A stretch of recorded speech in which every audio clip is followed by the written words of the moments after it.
Patrick Sébastien, de son vrai nom Patrick Bouteau, est né le 14 novembre 1953 à Brive-la-Gaillarde, en Corrèze. Il est l'une des figures les plus polyvalentes et marquantes du divertissement français. À 71 ans en 2025, il a laissé une empreinte profonde en tant qu'animateur de télévision, producteur, acteur, chanteur, auteur, réalisateur, humoriste, imitateur vocal et même ancien président de l'équipe de rugby du CA Brive. Avec des émissions comme Le plus grand cabaret du monde et des chansons hilarantes comme Les Sardines ou Le petit bonhomme en mousse, il est devenu une icône du divertissement populaire en France. Cependant, derrière son sourire éclatant sur scène, Patrick Sébastien porte en lui une profonde tristesse, des épreuves difficiles et une vie mouvementée. Son histoire est un long voyage, de son enfance difficile en Corrèze aux moments tragiques et aux secrets cachés, laissant un héritage complexe dans le cœur de ses fans. La plus grande tristesse de Patrick Sébastien fut la perte de son fils aîné, Sébastien Bouteau, dans un accident de moto le 15 juillet 1990 en Petite-Camargue, alors qu'il n'avait que 19 ans. Sébastien, prénommé ainsi en hommage à son fils, était sa fierté et sa grande motivation lorsqu'il débuta sa carrière sous le nom de scène Sébastien. La mort brutale de son fils, quelques mois seulement avant qu'il ne devienne père de Marie-Andréa, laissa une cicatrice indélébile dans son cœur. Dans une interview accordée à Paris Match en 1995, il confia « J'ai perdu une partie de moi-même. Je le revois encore tous les jours dans mes rêves, mais je ne peux plus le serrer dans mes bras. Cette douleur était d'autant plus profonde qu'il ne pouvait être présent immédiatement, car il tournait l'émission Carnaval sur TF1. Il raconte dans son autobiographie « Tu m'appelles en arrivant, 2009, avoir pleuré pendant des heures en studio après avoir appris la nouvelle, se sentant impuissant et coupable de ne pas avoir pu protéger son fils. Cette tristesse ne résultait pas seulement de cette perte personnelle, mais aussi de ses conséquences.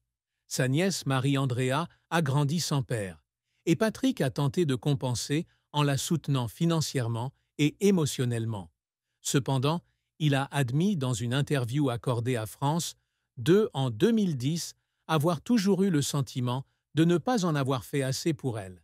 De plus, la mort de Sébastien a déchiré sa famille, notamment avec sa première femme Martine, dont il a divorcé peu après. Il y a des douleurs qui ne s'en vont jamais, et j'ai appris à vivre avec, mais il ne se passe pas un jour sans que je pense à mon fils, a-t-il écrit dans une publication sur les réseaux sociaux en 2020. Cette tristesse a été amplifiée par les pressions de sa carrière, car il devait continuer à sourire à la télévision malgré son cœur brisé. Les controverses publiques, comme le fait d'être traité de beauf et d'être licencié par France 2 en 2018, lui ont donné le sentiment d'être incompris, d'autant plus qu'il luttait pour surmonter son traumatisme personnel. La carrière de Patrick Sébastien s'étend sur plus de 50 ans, un parcours fait de hauts et de bas, de succès retentissants et d'échecs cuisants. Né à Brive-la-Gaillarde, il grandit à Juillac, en Corrèze, dans une famille modeste. Sa mère, André Bouteau, n'avait que 17 ans à sa naissance, et il ignorait qui était son père biologique, un secret qu'elle a gardé jusqu'à sa mort en 2008. Dès son plus jeune âge, Patrick montre un talent pour le mimétisme, imitant des stars comme Bourvil et Joe Dassin lors de fêtes de famille.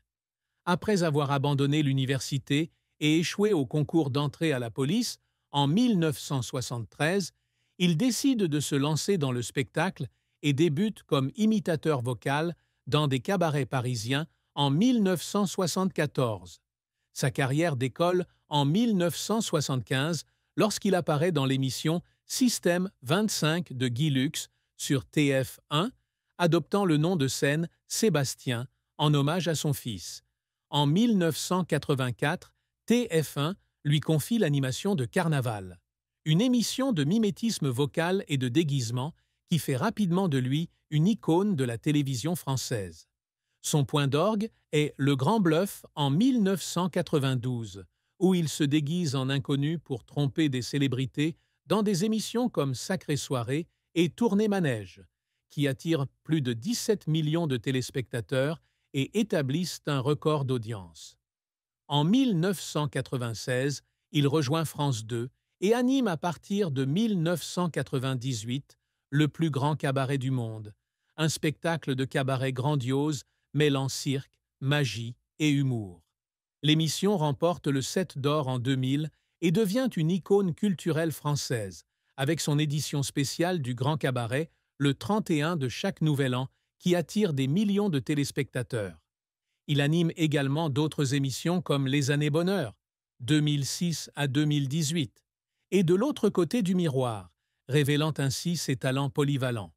En dehors de la télévision, Patrick est un chanteur à succès, avec plus de 20 albums à son actif, notamment ses chansons entraînantes. Les Sardines, Le petit bonhomme en mousse, La Fiesta et Tourner les serviettes.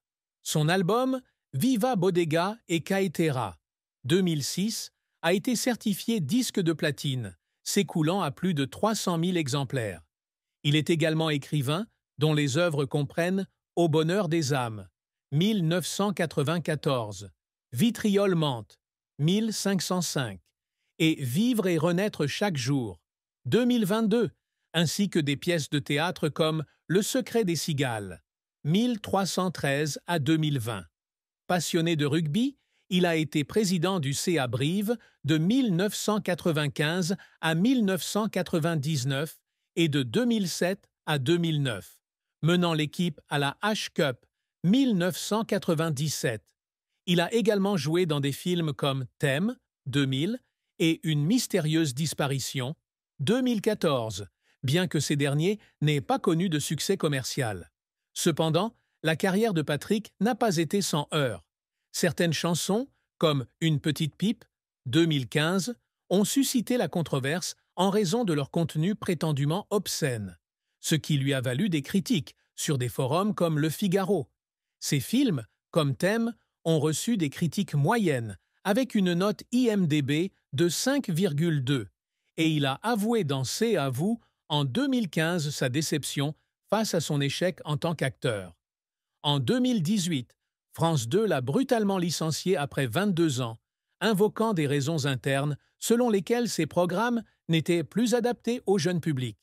Dans un message Twitter X de 2018, il a écrit « J'ai consacré ma vie à France 2 et il me traite comme un produit d'occasion. » Cet événement l'a plongé dans une légère dépression. Et il a confié à TPMP en 2022 avoir pleuré en studio pendant l'enregistrement des Mohicans, se sentant trahi. Ses efforts ont également été ardus. Dans le plus grand cabaret du monde, il travaillait 18 heures par jour pour que chaque représentation soit parfaite, ce qui le menait à l'épuisement.